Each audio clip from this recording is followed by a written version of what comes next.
Welcome, everyone. We're talking about financing today, topic that nobody wants to hear about, as I've heard. No, I'm kidding. So it seems to be a hot topic, obviously, with the changes that have happened in the last year. So I thought we'd have our regular conversation here with Dan, just to kind of disseminate and see what's going on from his perspective, from our perspective, from your perspective. We want to hear what you think. And obviously listen to your questions, because the more questions we hear, the more angles we cover, I think the better we all feel about what we're doing now and where we're headed in the future, if that makes any sense. So thanks for doing this, Dan. Well, my pleasure, buddy. Always great to be on with you and your clients, and anybody in between who's on here who's interested in mortgages in 2023. So thanks for having me. So, okay. So let's cut right into it, unless you want to start with something special, Dan. I'm good, man. You let me know. I got a lot of things to talk about. My wife will say I talk too much, so hopefully I don't, I don't bore anyone. But you feel free, buddy. I'll answer any questions you have. Okay. So I think the question on the easy question on everyone's mind is, just on rates and increasing, and I think everyone's feeling like, the last quarter point might have been the last. Any rumblings, anything new, any new? Yeah. So Macklem, who's the head of the Bank of Canada, he came out and said that for right now, they're going to pause on the increases. Okay. Now, that doesn't mean they're not going to increase it, at the next, opportunity, by the way, but it means that right now they're getting towards the peak, and they've indicated that we're going to hold now, and we're going to watch and see how the economy and how inflation reacts to the increase of changes. This whole sort of interest rate, right? To understand sort of why we're here, it's really all about inflation, right? Inflation just went crazy out of control. And, we go back to when COVID hit, and it's like, we thought we were going to hit a recession. So the government pumped a lot of money, they lowered interest rates, they promoted spending. Now, what they didn't realize at the time, and it's hard to judge. I know a lot of people say, well, that was such a bad idea to do, but, people have heard the term, triage on the battlefield. It's hard to judge a doctor in the middle of battle. And it's like we were, on the cusp of something our country's never seen before. So hard to criticize. Now, in hindsight, it definitely drove up inflation. It drove up housing prices. Borrowing money was so cheap and things got out of control. So what's the only way to stop that sort of inflation and spending? Well, it's to do the opposite of what you did when you were trying to get people out buying. You have to increase interest rates. So you jack up interest rates, right? They did it so fast and so violently last year that it doesn't take effect right away. Generally we have a prolonged period of rate increases, and over time, over specified time, people feel the effects, but this was something that had to happen immediately. But the truth is that most Canadians, to be honest with you, they don't feel those interest rate changes right away. They don't, right? Think about it. Most people that are affected by that interest rate, like who's affected by rates going up the most? Well, buyers, people that are out there buying, they're certainly impacted because their costs are going up, right? Unless they have some sort of rate holds. People that have HELOCs and variable rates where the payment's changing, well, they're certainly affected. But remember, most people, half the people in Canada are in fixed rates, so they're not affected. They will be on renewal, but they're not affected right away. So yes, they're affected by regular inflation, things that are included in your CPI, regular cost of goods. But from a mortgage perspective, typically their spending habits don't change, right? They're still spending the same if their mortgage payments haven't changed. So who's really getting affected? Well, it's, the buyers and renewals. Everybody, every day in Canada, there's people having to renew mortgages, and this creates sort of a snowball effect. And it takes time before Canadians as a whole stop spending. Now, for any economists in the room, there's a very simplistic way of sort of explaining things, right? Without getting, it's more of a macro sort of explanation. But basically, we sort of look at where CPI is as an indication of when rates will come down, right? CPI is a consumer price index. I think we peaked at over 7%. I don't remember the exact number. Be nice if I had a slide for this, hey, Paul? It would have been nice, but I'll try to do it off memory.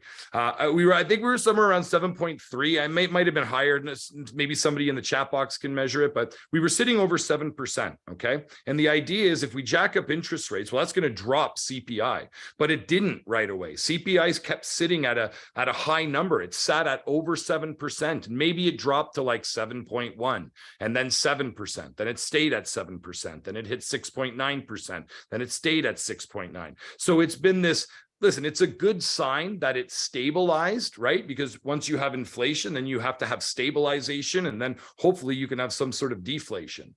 But it's an indication that it's stabilized. Well, CPI came out about 3 weeks ago to a month ago again, and it dropped in Canada to 6.3%. And this is the first time. I don't want to say that's a good number because CPI at 6.3 is a crazy high number anyways. We got to get that back down to like 2% inflation. That's a normal number, but it's an indication that we may have hit the peak of interest rates and that the measures they took they're starting to take effect. That's basically what this means. Well, maybe not what it means, but what it's implying. Now, you can Google this. Don't take my word for it. There's a lot of smarter people than me. You can Google where most economists think rates are going. And most economists will tell you that based on where the bond yields are at the bank, and this is what prices fixed rates. You have to remember, fixed rates are priced on the bond yields. Variable rates are based on the Bank of Canada's prime rate and a discount. These are two very different things. They're not directly impacting each other, right? The variable rate, again, prime rate is like a human being. It's humans that decide, well, let's bring up interest rates and try to control spending.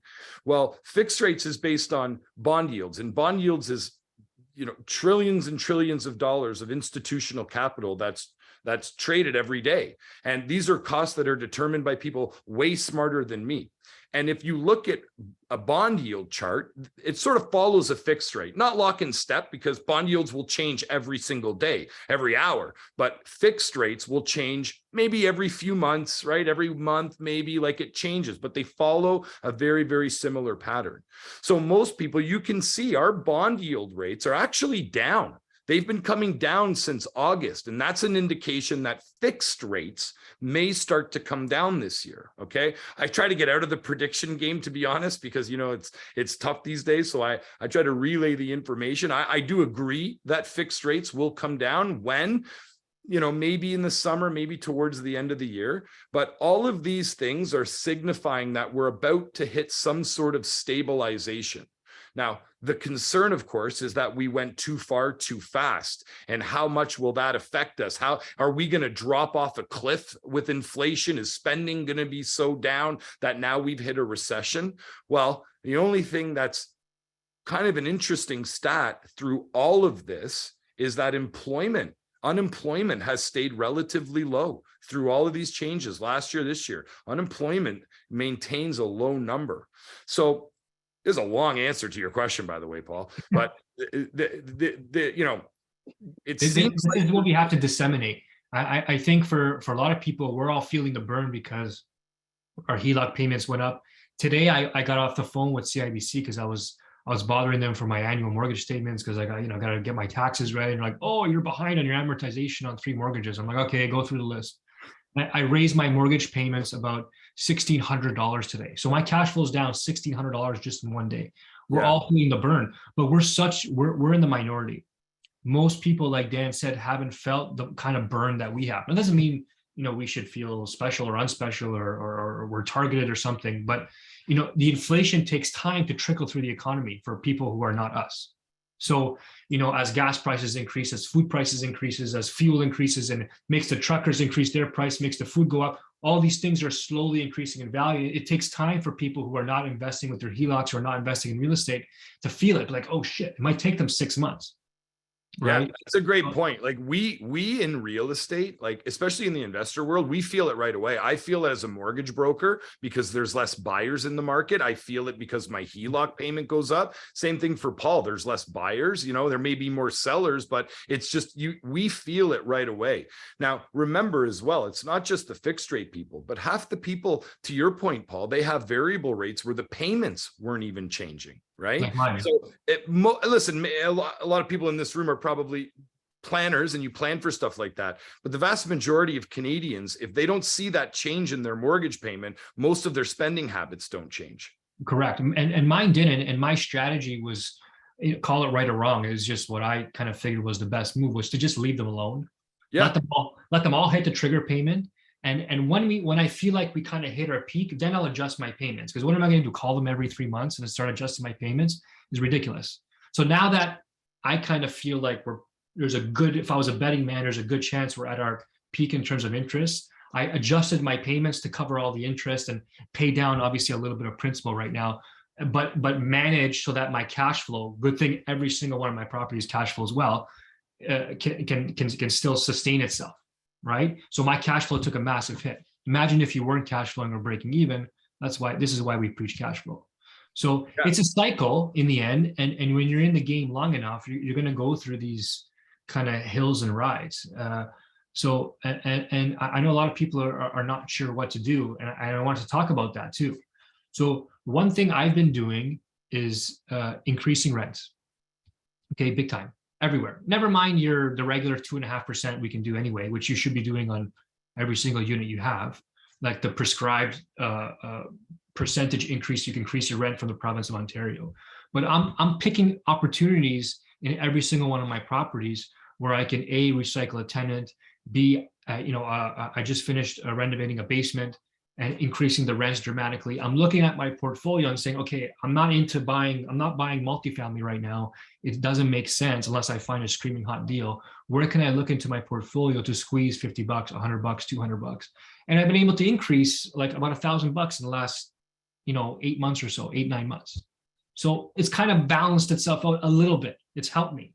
So that's one big one that I've kind of worked on, and I'm looking at opportunities. I'm working on submitting 2 permits to add 2 more units to some properties where there are room to add units, either in the basement or outside as a garden suite. And you might think I'm crazy for doing that, but at some point, if you have cash on the sidelines, it's got to do something. Because remember, at the beginning of this talk, Dan mentioned inflation.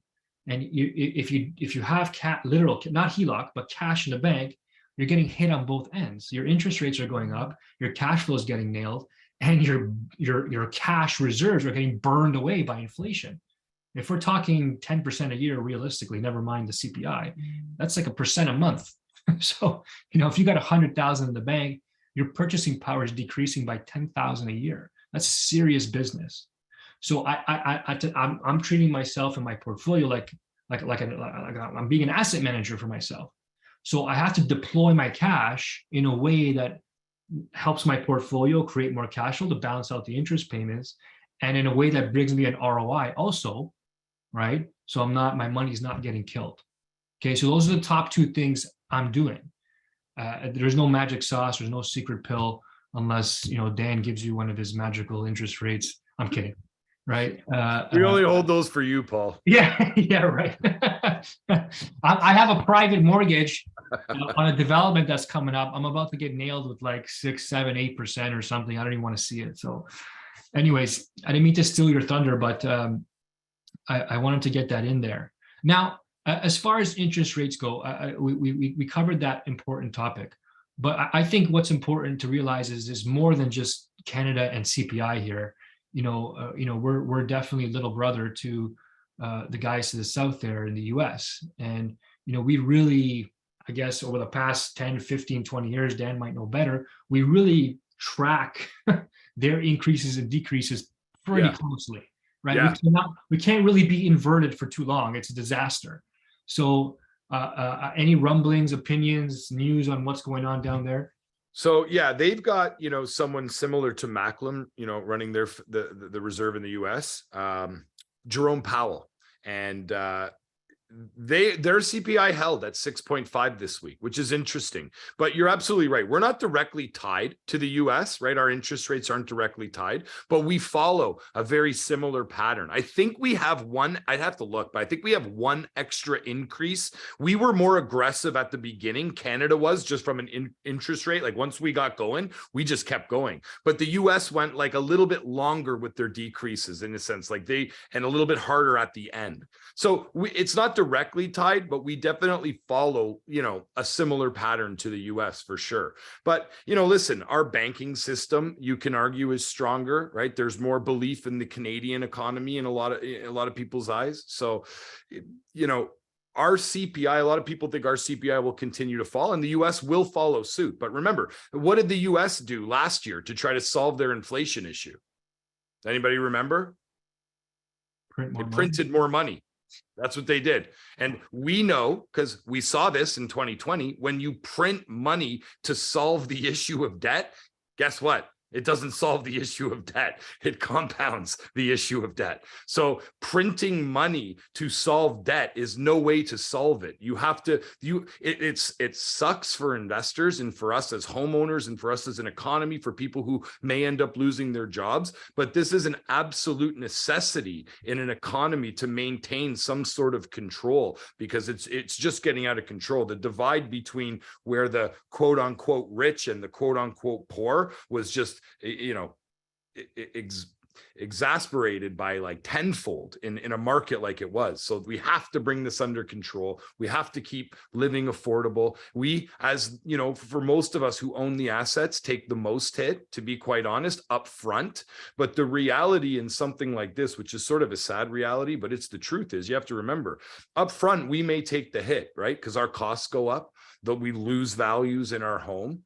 But that's an interesting time, because what else happens in times like this? Rent goes up, right? 26%, I think it was in Toronto at the Rockstar event. Paul, I think Tom and Nick had a slide up there that it was 22 or 26%, something like that. But that's what happens. And what else happens in time, right? Rates will come down.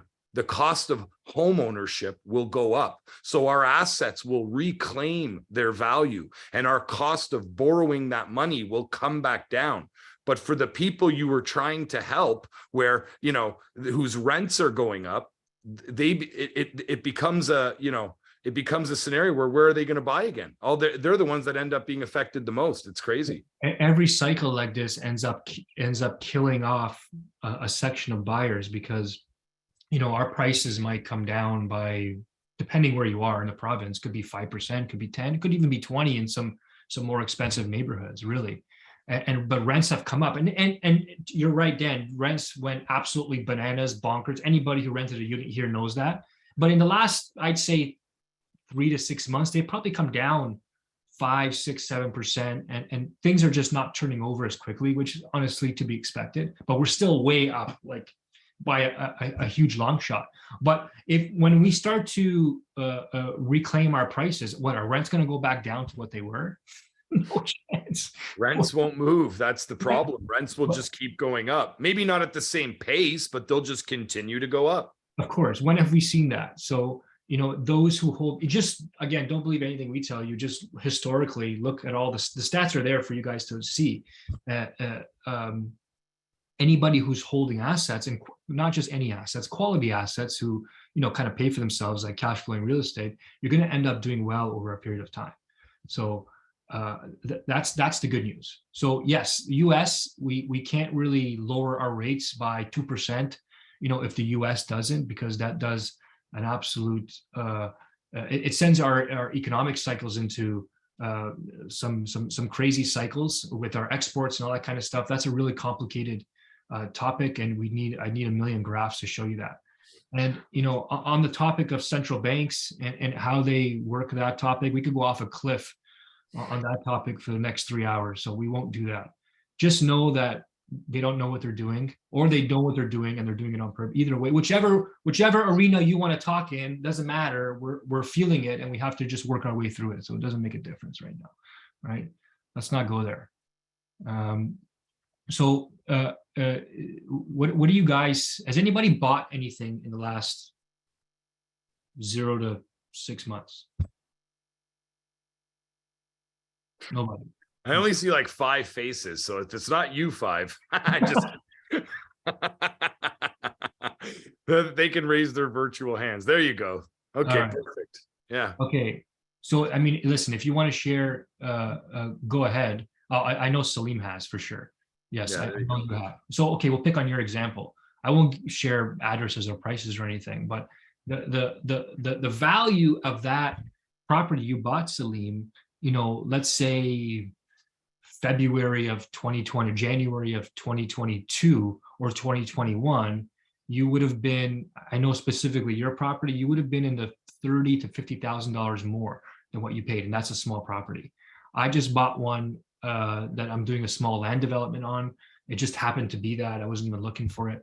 But that one would have been easily 70, 80, $100,000 more a year and a half ago. So we're also paying less for our assets that we regularly buy in good markets. So if you believe and if you trust that our market's going to reclaim the value it's lost, whether it takes 1 year or 3 years, I don't know when it's going to come back, then there's an opportune time. And that's not me trying to sell. I'm just saying you have to play the cards that are in front of you. If you're going to be a real estate investor, everybody's a hero when the market's going up. All you got to do is close your eyes and throw a dart, and wherever the property lands on, you're good to go. But if you can make monies in a sideways market like we're kind of in right now, or make money in a down market, then you know what you're doing, right? You have a level of sophistication, and that's where I'd want to get everybody on this call to, because and that's why we do this stuff, so you know what's going on, right? I want you to be informed. If you're not informed, then you're scared, and if you're making decisions out of fear, it's usually never ends well, right? So if you are buying stuff, you're going to find that prices are down, and there's value to be had in good properties. Where are they going to go from here? I couldn't tell you, right? If they continue to raise rates, who knows? I mean, I don't know from your perspective, Dan, but I found that prices came down the most in that first section of raises. Whereas in the last bit, in the fall and early winter here, it's kind of flattened out in a place. Yeah, right? I think I agree. I mean, it's hard for me just because from my perspective, like I'm not seeing the market from a value drop standpoint. We see at my point, we see the deal once the offer's been accepted. So we're not necessarily out there looking at properties, from a month ago that may have dropped in value. But I think you're absolutely right. Just from a perspective of sentiment, feels like it's changing. I've got, we track internally with our system. We track, live deals. We track what we call waiting to move forward. And that's clients that we have pre-approved that are now waiting. We're waiting for them to go out and convert their pre-approval into a purchase.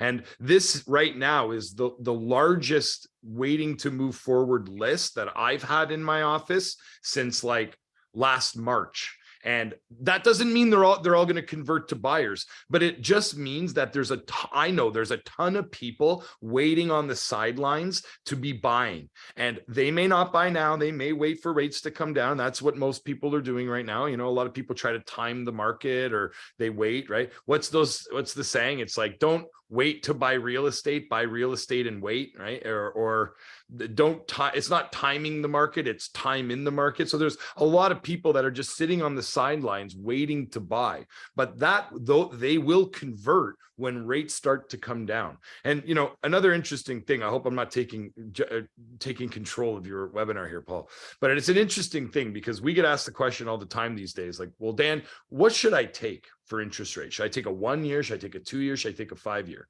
Now, this is it's always an important question, but right now it almost seems more important. Okay. We're in the middle of what's called an inverted yield curve at the banks. Okay. And this is a rare occurrence. An inverted yield curve, again, forgive my lame explanation, but just from an easy standpoint for the audience to follow, an inverted yield curve is when the cost of short-term money exceeds the cost of long-term money from a bank. It's all about the bond yields. And when the bond yields are on the short term are higher than the long term. So what does that mean to you buyers? Well, that means that 1 year and 2 year fixed rates are generally priced higher right now than the longer term rates, the 4 and the 5 year. Now that's interesting because normally your 5 year rate is generally a good average. It's the most value. It's a good low rate, but it's not as low as the 1 year. The 1 year is usually the lowest interest rate. And because it's a bit of a gamble, our rate's going to be higher in a year. We don't know, right? That's why the 1 year is generally lower. It's priced on risk. So it's interesting. Now, this inverted yield curve is very rare. It doesn't happen all the time in Canada. And every time we've had a recession, by the way, you can look back and see that an inverted yield curve was a precursor to a recession. Now, that doesn't mean that every time we've had an inverted yield curve, we've had a recession, but every time we've had a recession, there has been an inverted yield curve previous to that, okay? We also had something similar to this in like 2018 when rates started to go up. If people remember, fixed rates started to climb up to like 4%, slightly over 4%. So it's interesting to me because what that means is right now, if I was somebody's asking me, Dan, what's a 1 year or a 2 year? I'd be like, it's like 6.5 in some cases, depending if it's a rental. That's a 1 year. You know what a 5 year is? If it's conventional, so like 20% down, maybe 5.5, 5.79. You know what it is if you're buying at 5 or 10% down?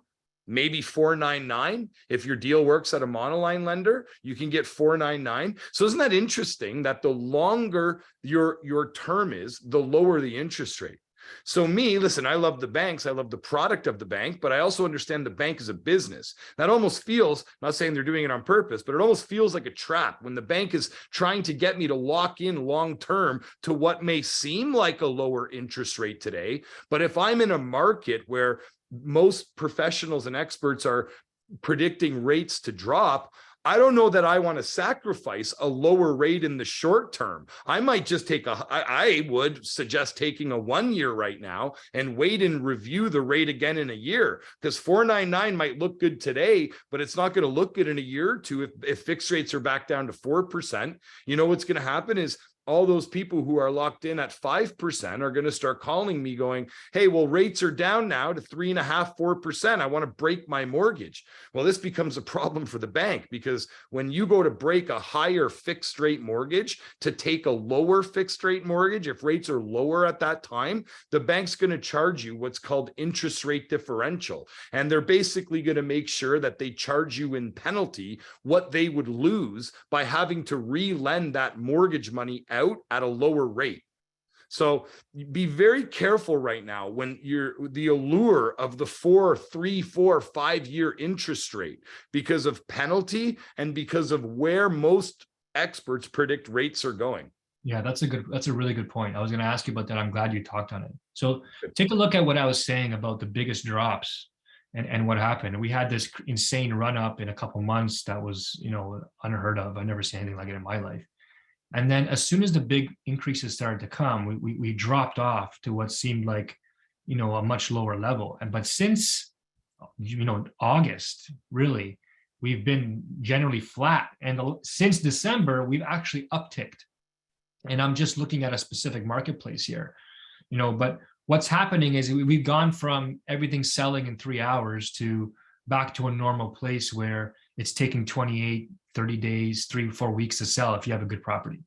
And when I got started in real estate, 12 years ago, that was normal. We used to tell people, 3 to 6 weeks to sell your house. If you were a landlord, we used to tell you 4 to 8 weeks to find a good tenant. And we all got used to filling everything in a weekend for record prices. And, things have kind of come back down to normal. So, sales activity has come down big time, even though things are selling. And supply, look what happened to supply. It came down and now it's come back up a little bit, right? So this is all real-time data. Okay, so prices have been flat for a while, even though they've been increasing. And what that tells me, and why I kind of believe this, I don't have a specific graph to prove this to you. I don't even know where you'd get one, but there's a lot of money sitting on the sidelines, a lot, okay, more than you think, waiting for like another 2008, 2009 meltdown. I know I am. I mean, that would be, I'd be a kid in heaven, kid in the candy store scooping stuff up, right? But I don't think it's going to happen, right? I was talking to some friends in Florida, and a ton of money sitting on the sidelines, Florida, Texas, Tennessee, some of these southern states, and waiting to scoop up multifamily, Dallas, and prices aren't coming down. They came down. I mean, rates have come up there in the US big time also, same as here, and almost at the same pace. But prices came down a bit and flat. It's not happening. The big price drop that everyone was thinking about. And any good properties that are coming up are getting scooped, because this time there's so much liquidity, liquidity in the marketplace. It isn't going to happen. So be weary. If you have the capacity, this is not me trying to sell you anything, but if you have the capacity and you find yourself a really good deal, I'm talking like a home run or a grand slam type of deal, no singles and doubles, think about it and think about it hard, because you may not see an opportunity, and we may be at a bottom. We may have another bottom, but we could be at a bottom right now, right? What else did I want to ask you here, Dan? So we talked about a little bit the fixed rates coming down from their peak, and now we're in a kind of a place where if you're getting a fixed, it's probably a bit lower than a variable. Am I correct?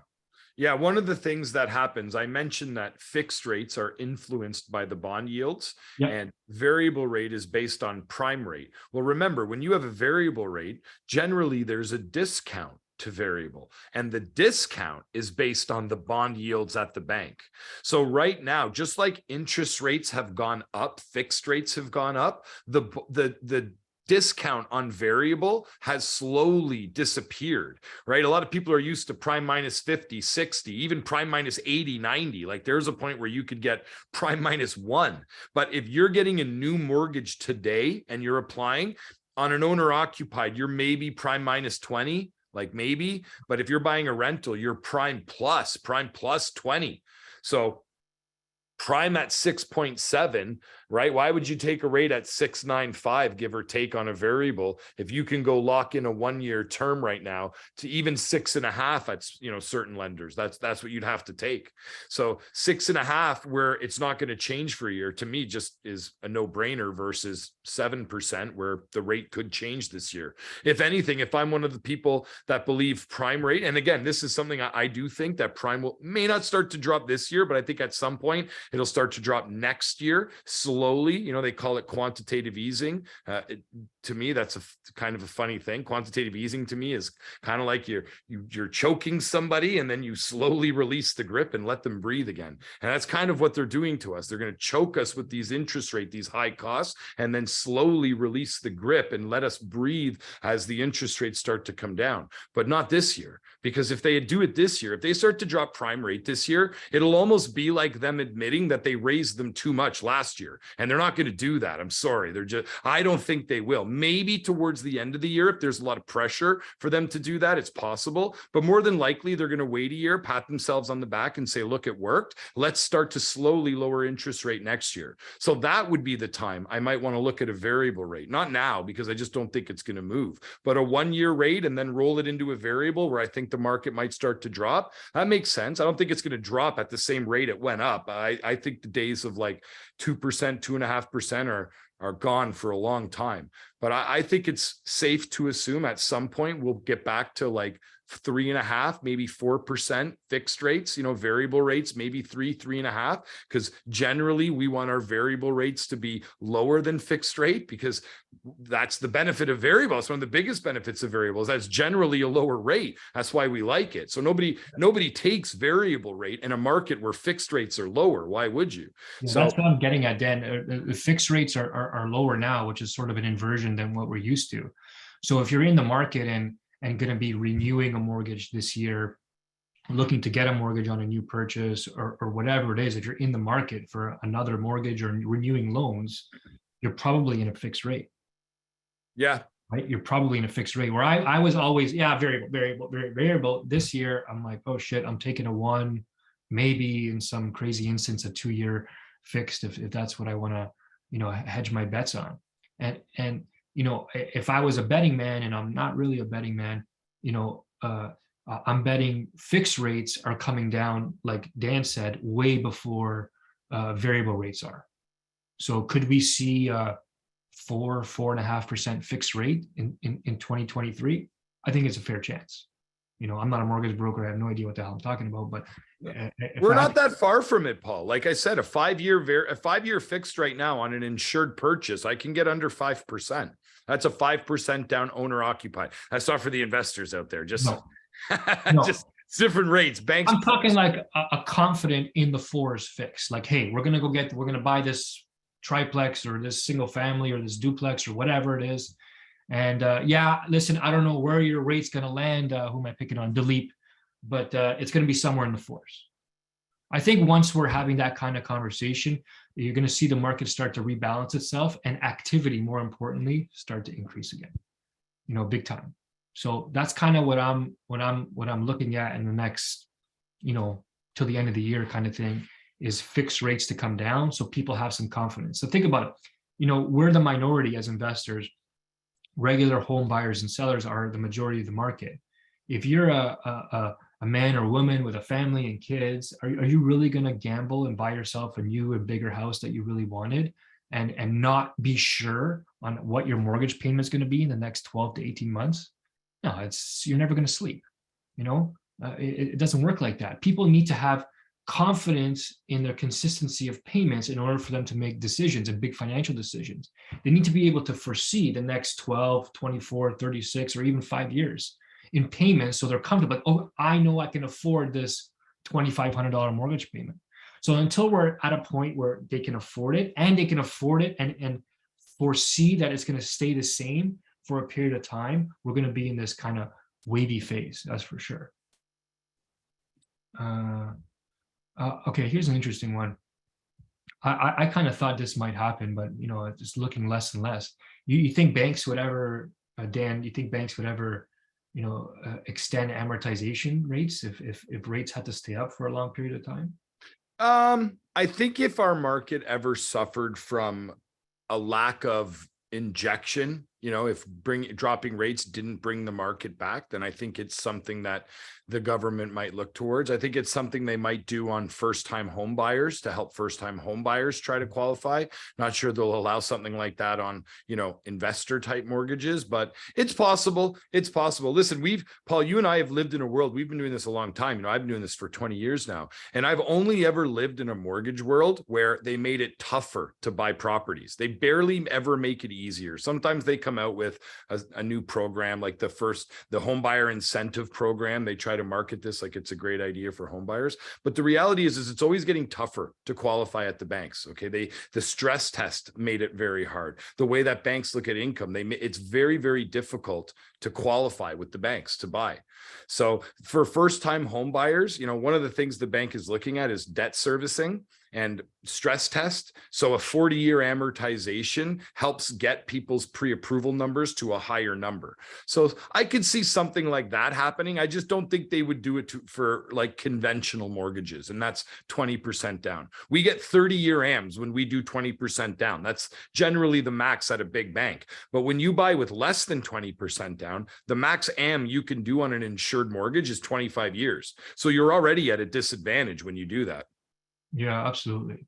Here's something I just want to, for those of you who are, thinking long term and you're concerned about, what's going to happen to our real estate market here in Canada. We've had a great market for, I don't know, 10, 15, 20 years here. Is it going to stop? And you may have seen this before, but I think it's worth talking about and putting into perspective. Where is it here? Here, this is my favorite one here, chart 5. So what this chart is measuring is PRs, NPRs. Okay, PRs are permanent residents and NPRs are non-permanent residents. And Ukraine, or some Ukrainian immigration that we've had obviously in 2022 here. So look at 2022. How many people came to Canada in 2022? Can you see the number on the left side of this chart? Okay. 955,000 people.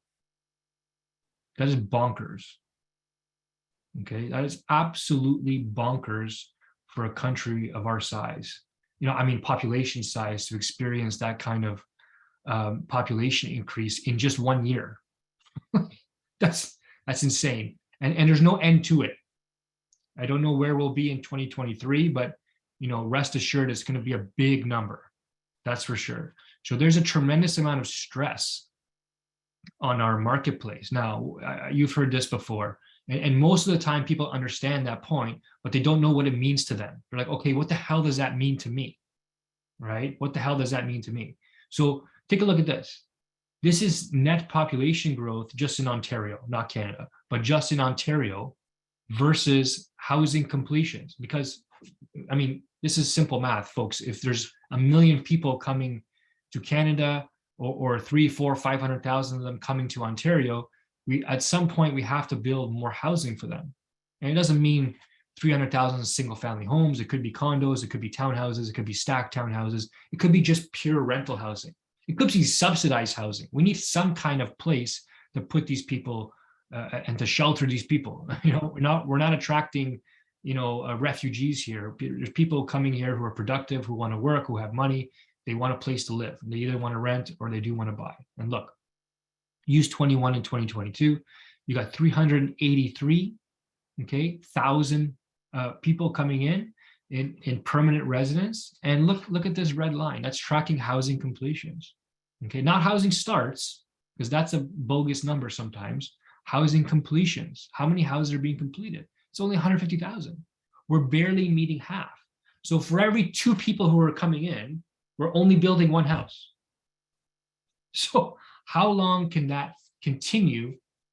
That supply-demand chain, that supply-demand gap continue to grow without pressure, without undue pressure, and it can't.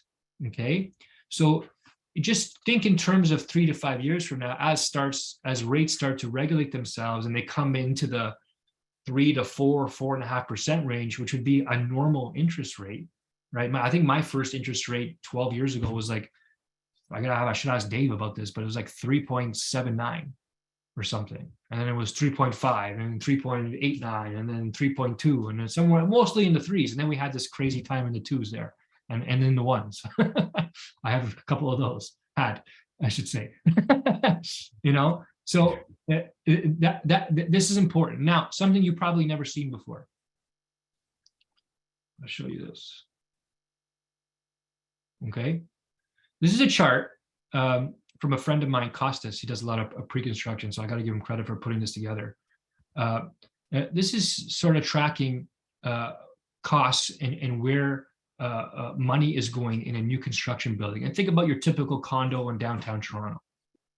Okay, so you have 10 to 30% of it of the money to build going into the land, and it varies like that tremendously because there are developers out there who may have owned land for 20 years, right? And developers who are just buying it today at today's crazy prices. So yes, it can vary. Okay, construction costs, you know, obviously going to vary based on type of construction, how much luxury is in there. Soft costs are engineering, planning, all those kind of things, floor plans, design, architecture. There's more that I'm forgetting, but those are all soft costs. And then you have a big chunk here of government charges, which we'll break down in a second, and then profit margin, an average of 7 to 13%. Now, this is very, very important, okay? You know, let's say the market comes down 5, 10, 15, 20%, whatever you want to call it in our marketplace on average. If a developer's margin drops by 10% from 13 to 3%, is the developer going to build the building? Pretty quick answer should be no, right? Why would they do that? They'd be working for free. No one's going to work for 3% margin, okay? You wouldn't work for 3% margin. I wouldn't work for 3% margin. Dan wouldn't work for 3% margin. And these developers who are spending, you know, $200-300 million aren't going to do that either. So they're going to put the project aside, okay? So believe me, you might think prices are going up and the developer's margins increasing also. And yes, it does happen sometimes, but not really, okay? Look at the percentages right here where my mouse is. Who's making more money? The developer, the greedy developer, or the GOV? Okay, think about that for a second. Now, why am I saying that? This is not a I hate the government rant, but stay with me. Look at the government charges, okay? On a $750 average condominium price in Toronto, 159,000 of that is government charges. Now, sales on pre-construction have dropped tremendously in the last, 8 months or so, even a year, for sure, given what's going on, for sure, because of interest rates and all that kind of stuff. But think, Now they're still letting 1 million people a year, at least they did last year, into the country. And condos are the biggest source of new units in Toronto and in the GTA. So does the government really want developers to stop building these in the short, medium, and long term? No, because we need housing. But two, do they really want to not get their $159,000 on every single unit in this 200 unit building? Do you really think they want this flow of money to stop for them? Okay, the answer is no. They like money more than you do, believe it or not. Okay, so don't be fooled, and I'm not saying you are fooled or anything, but it's okay to be fearful. But once you see inside and you follow the numbers, you're going to feel more confident that given a period of time that the market will find itself again, find a new footing and come back. Everything points to it. CMHC is begging, for 2.2 million new housing units in the next 10 years.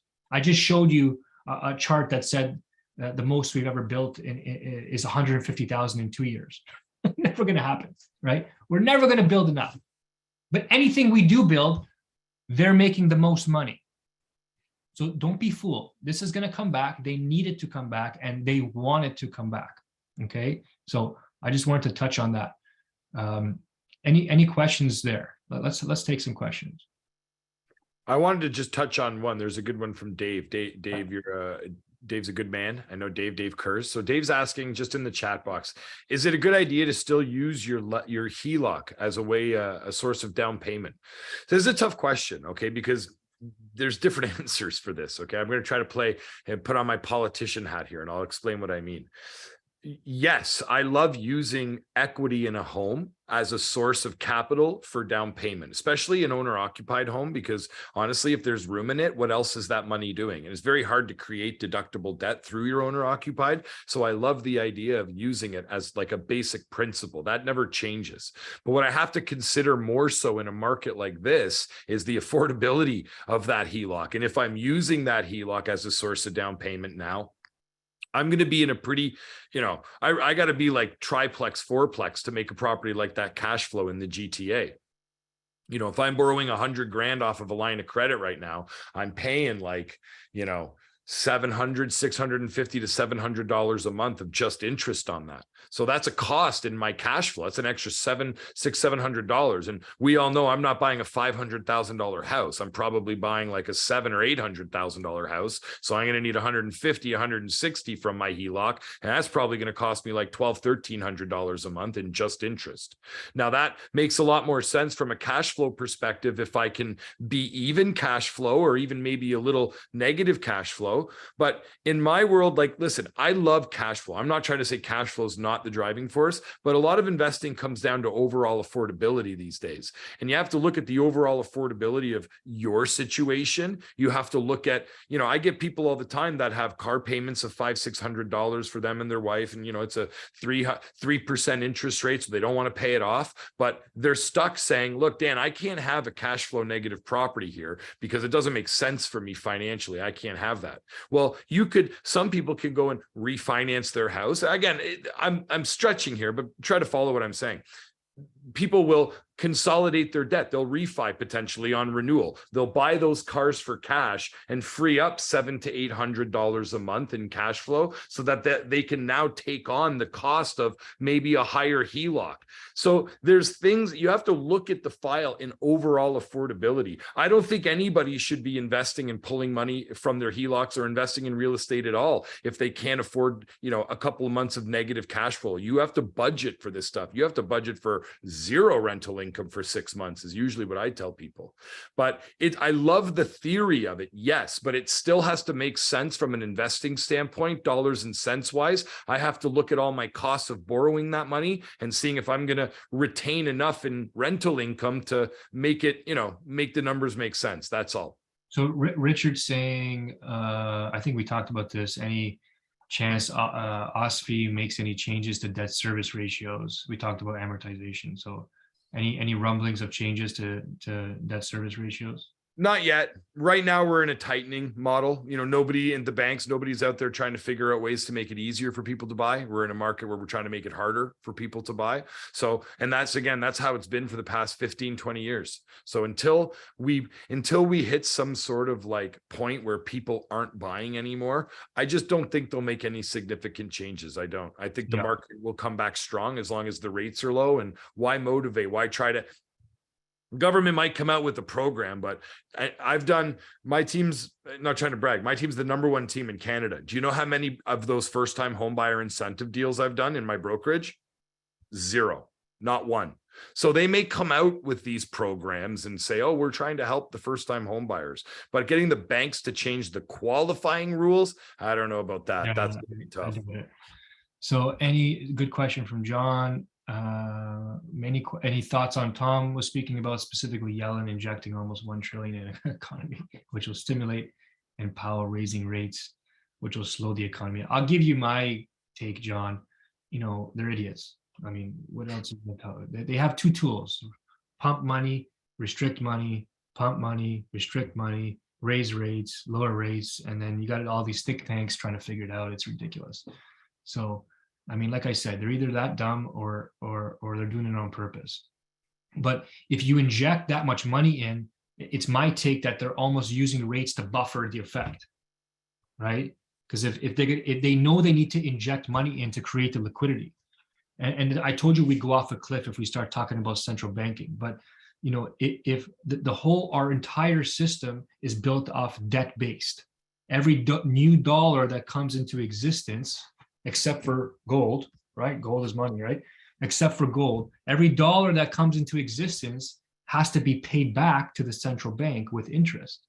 So if I'm a central bank and I create $100, and now Sal has to pay me back $110, where's he going to get the $10? Doesn't exist. I have to inject new liquidity into the market so that more money can be created, so that Sal can now pay me back my 110, right? And then the cycle just keeps going. Without new liquidity, you can't pay back the debt, and the whole entire system collapses. So what I think, John, is that they need the liquidity, but they're trying to buffer the effect of inflation by raising the rate. I think that's my only logical perspective. I don't know what the hell they're talking about in there. Dan, if you got any better ideas, please. No, I'm with you. I mean, listen, I think short term, I think that, I'm not trying to sound like rates and stuff and the economy is going to bounce back in the short term. I think if anything, it's going to take like Q3, Q4 of this year. So it wouldn't surprise me if in the short term, interest rates continued to go up and the market continued to have a negative sort of, a negative feeling, sentiment out there. Yeah, for sure. Obina's asking, Paul, did your bank call you about the trigger rate, or you just called them yourself? No, Obina, they didn't call me. I called them to get I already knew we were there anyway, but I called them to get a copy of my annual mortgage statement so I could do my taxes and stuff like that. And like, oh, well, you're over your trigger rate on these 3 mortgages. I'm like, oh yeah, well, tell me all about that. So it's funny, they try to suggest to me a payment. Oh yeah, the new payment you should get is $4,300. I'm like, oh yeah, what's the interest portion? So they're just doing what they do. It's just another person. She was a nice lady too. She's just doing her job. But no, they didn't call me. And that's all CIBC. Deepanash. Generally, if one can, then is it a good time to increase the payments when the interest rates inch up? Do you agree with that principle? I mean, I think you have to, Dan, right? You have to cover the interest portion as your variable rate creeps up. And I mean, I just waited till what I thought was the end, or what I think is the top end of our mortgage thing, so I could raise the payment once, cover a bit of principal, and just maintain until rates kind of come back down. You have to be careful, bro, because if you get into those scenarios where you have 70 to 80 year amortizations, or really anything above what a bank will allow, so in theory over 30 years, you have to be careful, because if you don't increase your payments on renewal, the bank could ask for a lump sum. If you don't hit your trigger rate and you run right into renewal on like a 50, 60 year AM, the bank can just come to you and go, okay, well, we don't do 50 year AMs, so you're going to have to give us a lump sum to bring your mortgage payment back or bring your amortization back to a 30-year am. So by increasing your payments, at whenever possible, you're bringing your amortization back in line and hopefully avoiding that lump sum. It's like the bank's smart. They're going to get you one way or the other. It's funny, people whose payments have been going up, we kind of feel like we're getting like the bad end of the deal, right? Like we're looking at people whose payments aren't changing going, well, that's not fair. Our costs are going up and you're not. I know rates are going up, but your payment's not going up. So it almost feels like it's unfair. But make no mistake, the bank will get their money from those people. When they restretch out the amortization, all they're doing is delaying a potential lump sum payment or a potential call to you where they just tell you, okay, you have to raise your payment. Sorry, you've hit your trigger rate. Now you have to raise the payment. So they're going to get their money one way or the other. I figured that risk, and all these 3 mortgages, the renewals are not to, one of them is 25, another one's 26, and another one's 20, because I did it last year, is 27. So I have a good amount of time to go. And I was trying to balance it to a point while I'm still keeping the property cash flowing. And to leave a little cash flow for myself so I can sustain a vacancy, roof repair, stuff like that. If at the end, they want another 20 grand, I'll have to deal with it at the time. Right. But, and that doesn't mean I won't change my payments coming up, but that's definitely a good point. If you have an abundance of cash flow, if your property's cash flowing a couple grand a month, then yeah, I would just eat it and pay it until the rates come down for sure. I had to do some clever stuff today. Salim, this is gonna be funny. I saw a post by Ron the other day. I start all my conversations with Dan and Dave like that, about the bond yield hitting about 3.4%, which in turn is expected to bump up the fixed rate somewhat significantly very soon, if not this week. What are your thoughts on this? Possible, very possible. Bond yields came down, then they went back up. So it's possible. Short term, yeah. I mean, listen, Ron's great. I've known Ron for those that don't know Ron Butler, I've known Ron for, I'm going to date myself. I've known Ron for over 30 years. Okay. Dave's Butler is Ron's son, Ron Butler's son. Dave Butler and I are the ones who own BM Select. So Ron is like a Twitter personality who runs Butler Mortgage, which is sort of a rate division side of our company. And so he's a big bear in this market. Okay. Ron's always been a real estate bear. And what I mean by that, he's been scared off of real estate for 20 years. Ron's prediction of real estate is don't buy for 20 years. So Ron's a very smart guy when it comes to interest rates and bond yields and the understanding of the working of the bank. So for stuff like that, I think he's a very smart guy. I just don't know if I'd take real estate advice from somebody who's been saying don't buy real estate for the past 20 years. Fair. Good one. But yes, I guess they could interest or fixed rates could stagnate, or come up a touch and then come back down, longer term. Okay, what do we got here? Adding to the HELOC question, what are your thoughts on using the HELOC to lend out to generate income? What about lending the HELOC as a promissory note? Is it too risky? I mean, are you guys doing any private mortgages there, Dave? Yeah, Dan. Yeah, we do a ton of private mortgages. It's okay. I've known Paul. I call Paul Andrew too sometimes, so it's all good. But it's okay. No, yeah, definitely. Listen. Number one, I love the idea of private lending from a line of credit, a home equity line of credit, when it's affordable. Now you have to be careful because remember, what was the cost of a private loan maybe a year ago? Paul, I don't know if you remember, but maybe a year or two ago. 8, 9. Maybe even lower. Like you could get like 6.99, maybe, right? 7.5%. Well, when you're borrowing money off a HELOC, you have to be very careful at lending that out because in a time like this where interest rates went out, you may have loaned money at, when you were a year ago, you were borrowing that money at 3.2%. And you're lending it out at 7.5%. So and then you have lender fees and you're making your margins. But what happens when prime goes up? All these people start recalling their loans now, private lenders, because it could be negative. So yes, I love the thought of using your HELOC to lend privately, but you got to make sure the margins are there. First mortgages would be tough if you're borrowing it. Again, you're borrowing it at 7.2%. So putting a first mortgage privately, 8, 9, 9, 10%, it's like your numbers are tight. You may find just buying real estate might be a better investment. But private lending is a very laid back way of making money in a sense, because all you're doing is lending it privately and then just cashing the checks in a sense. Yeah, I've seen the same thing. And I've said the same thing to people, just be careful that you're confident in your margins there. Yes. We've seen a bunch of people use their HELOC to invest in equity type projects in other developments. So, where, you're going to have to service your HELOC, but if you trust a development that's going to be profitable, you're not really worried about your rates increasing. If your HELOC rate goes up, sure, it costs you a little bit more money, but you're buffering that against, the sizable developer profit, and your margin is usually pretty good. You might consider that higher risk or something, but that's up to you. So we've had a number of people do that also with their line of credit, because you got to do something.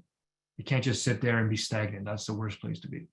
So Stephanie just brings up something important too about the promissory note. So just so everybody understands, there's a distinct difference between a private mortgage and a promissory note. Okay. What's that distinct difference? Well, a private loan is a registered mortgage. If you don't pay me back, the lawyer is going to force you into power of sale, and you're going to sell your house, and I'm going to get my money back. But a promissory note is not a secured mortgage, way riskier. A promissory note is a promise. You're just going to sign a piece of paper. There's no registered charge. It's a legal document, but you're signing a promissory note that says you owe me the money. There's no security on that loan. That's the challenge of a promissory note. So do I like promissory notes?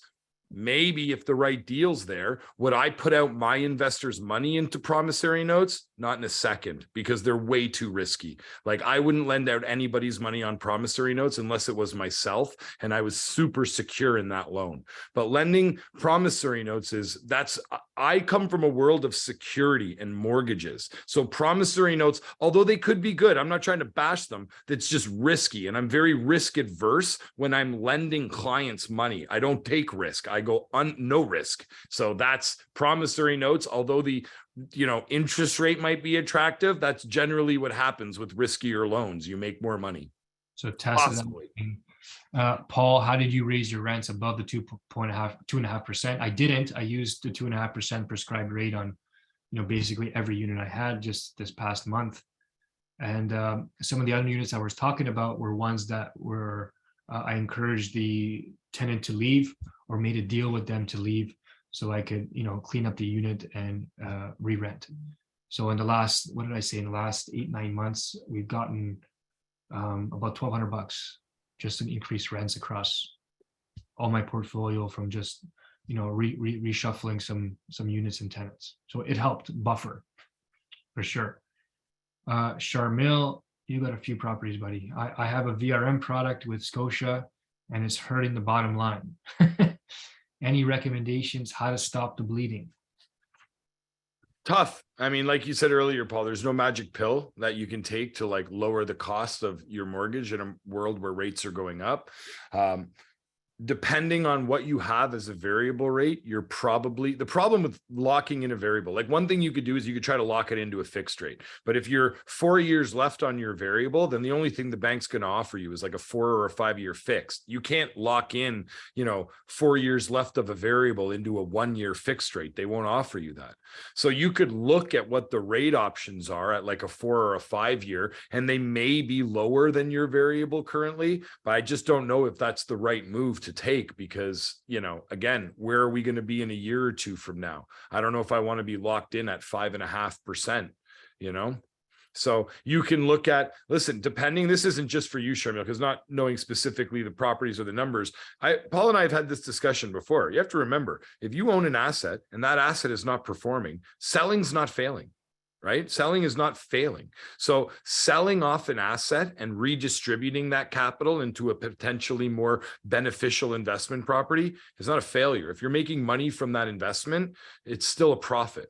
So one option I always want to make clear to people is selling is always an option. Okay. Redeploying that capital into a multifamily, a duplex, a triplex. If a single family home isn't cash flowing, it's not failing. We just, for some reason, as real estate investors, we buy properties and then we hold on for dear life. And that's okay. We're long-term investors and I like that. But if you're looking at properties and you're looking at this not being this being unaffordable, don't be afraid to sell and try to redeploy that capital into a better performing investment. Now, again, these are easy ways for me to say. You can look at, you can look at refinancing if there's equity in your properties and you're trying to lower your monthly payments. Well, maybe there's, again, I mentioned it earlier, maybe there's car payments, maybe there's, other debt that's there. And maybe by refinancing and stretching out one of your amortizations back to 30 years and paying off debt, that might free up cash flow. Hard to say without really looking at your file, but from just a standpoint is, hey, is there anything I can do? Yeah, there's a few things, but you have to look at all scenarios. I'd have to kind of look specifically at the file to help you sort of make that decision. I don't know. It's a tough one. Charmel, knowing a bit about your situation, from my perspective, you got two options. A, look to release some equity wherever you could, and reset the amortizations, and that might lower your payment, but give you access to more capital to kind of buffer the higher payments. Or you're working on increasing the rents wherever you can inside your portfolio, in some of the other multifamily properties you have that might have had some tenants who've been there for a long time, right? And that should increase the income on your portfolio as a whole to buffer some of these other properties that are, kind of get eaten alive. But, and the third option is, without sounding like a jerk, you might saw, and me too, we have to suck it up a little bit. And this is the risk we all take as real estate investors. This is not a risk-free type of investment. We have to be liquid enough to buffer these type of situations. And I think we're all fortunate to be cash flow investors, that we have that cash flow to do that, right? So for the next year, 18, 24 months, until all these, big waves settle down, I think we might have to do a combination of all those three things. So, but definitely talk to Dan and take a look at the portfolio as a whole. I know some of those bigger multifamilies maybe have some equity, and maybe you can raise the rents. So I'll share Dan's contact information when I send out this recording to everybody. I'll give you his email address and stuff like that, and you can reach out for questions, or if you want to look at your file, of course. I think everybody has my contact information, so but I'll share it anyway. Is there any more questions anybody has that you want to talk about? Please put them through the chat. Unmute yourself. I think I've kind of hit. I'm just checking here to make sure I hit. I have a question. Yeah, go ahead. Okay, so I'll just paint the scenario. My wife is here too, and she's listening. So I have a property that is coming up for refinance in October. October. I'm planning to refinance and take some equity out, but that's going to make mortgage payments go higher. This building was closed in 2020, so I can raise the rents as far as I wanted. Well, theoretically, but right now, it's a 3+1 townhouse, and they're paying $2,500. So I'll just brainstorming with my wife that I want to take some equity out. Balance on the mortgage should be about $480. So she doesn't think it's a good idea to take equity out, and I need to take equity out to pay off some debt. I think what you got to do is kind of get your file updated with Dan, so we can have a holistic, that's a good word, a holistic look at everything, and kind of give you a couple of different options and angles to work with. Does that make sense, Dan?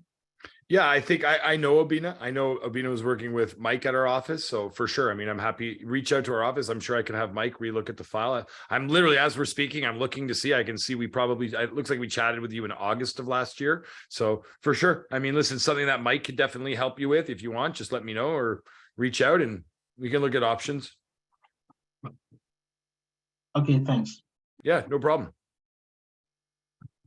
Okay. Any other questions? Pop them through. I'm just looking to see if we covered all our points here. Okay. The only one that I haven't covered is, I think Dan touched on it a little bit, is selling. I have a couple of investors who are going to sell a property or two coming this late winter. And the reason being, we were just sitting there and doing the math, and these, I won't mention names, but they have between $300,000 and $500,000 in equity just locked up in these properties. And although the properties are good and profitable, the return angle has flattened. Okay, they've had a good run in property, even though it's come down just a bit. They've had an amazing run in property value. They're still cash flowing a little bit, but it's not an efficient investment anymore. They have so much equity locked away, and the potential to earn more income is not there within the property. So they're selling to unlock that equity, and then we can go and get a much bigger property with double or even triple the gross rents to restart that hockey stick cycle again, or even get 2 properties or 3 properties in some cases. So we're unlocking equity in inefficient properties in order to get back out there and restart the cycle. Okay, condos are famous for this. They have a reverse hockey stick return, where you get a big kick in value when you sign up for the pre-construction, and maybe the first couple of years it does really well, but when maintenance fees start to kick up and other condos in the area start to get built up, typically the return slows down, and you get that curve, that reverse hockey stick curve. And we're not saying it's a bad property, it just becomes less efficient than it was. And as an asset manager, imagine you had 100 properties under your belt. You really have to look and be completely non-emotional about your properties and say, which of these is the bottom 10% worst efficiency properties? These are ones I have to let go of, so my portfolio is producing the highest return possible, and redeploy that capital and restart those curves in much better properties or much larger properties. Okay, so there's more income, more mortgage pay down, more cash flow, and more appreciation. Instead of appreciating on 500,000, you're appreciating on 1.5 million or 2 million. Okay, that's a big deal when you have a number of properties. Okay, if you're in a space where your portfolio size is $3, $4, $5 million, you're an asset manager, whether you like it or not. Okay, stop calling yourself a landlord. Nobody likes landlords. Okay, start calling yourself. Change your elevator speech to asset manager. People would be like, huh, what do you do? All right. So that's a big one I wanted to cover. I'm not trying to, I know I'm a salesman, but I'll take my salesman hat off. I'm not trying to encourage you to sell your properties. I'm trying to encourage you to look at your portfolio like an asset manager. Be efficient, remove as much emotion as possible, and keep those ROI curves as high as they can be. Okay. So that's it for me. Dan, did you have anything else you wanted to add? That's it, buddy. I'm good. Okay, I'm just gonna say bye to everybody here. If there's any questions, shout them out. But otherwise, in the next minute or so, I'm just gonna say bye and we'll end the call. Yes, Stephanie, you're an asset manager. Give yourself the positive language. Victor, you're welcome. Salim, take care, buddy. Thanks to everybody as well. Good group. See that, Paul? Paul said we're not going to go an hour. And look at that. We went almost an hour or just over an hour. See, look at that. It's a good audience, Paul. Yep. We got some smart people here. Amazing. Don, yeah, thanks to everybody. Okay, we'll call it, guys. Go watch the Leaf game, or please don't watch the Leaf game, whatever. Go Chiefs, eh? How about those Chiefs, everybody? Any Chiefs fans in here? Oh, that was a BS holding call. Oh, stop it, Paul. Stop it. How about the fumble for a touchdown that was called back, where they said the guy didn't catch the ball? All those Eagle fans, forget about that one. We don't need to get personal with the Eagle fans here. I'm a diehard Chiefs fan, but you know what? You woke something up in me really quick here about the end of the meeting, Paul. I'm a 49ers fan, so it didn't matter to me anyway. It was a really good game. It was a good game. It was a good game for sure. The worst part of that whole night was the halftime show. That was terrible. It's not getting the best reviews, that's for sure. No. I mean, as a Chiefs fan, I was a little stressed. Mahomes went into the halftime with a hurt ankle, so unfortunately I missed it. I heard it wasn't that great. Yeah, that's funny. Yeah, we should have brought back Snoop Dogg and Dre and 50 Cent. That was a good one. The Prince one was a really good one too. Beyonce one was good, but I agree. It lacked a little bit of like panache, flair. It lacked it, I felt like. I was yelling for Janet Jackson again. Even that was more entertaining. Well, there you go, buddy. On that note, man, it was great to see everybody. Take care. Have a great one, everyone. Bye-bye. Bye.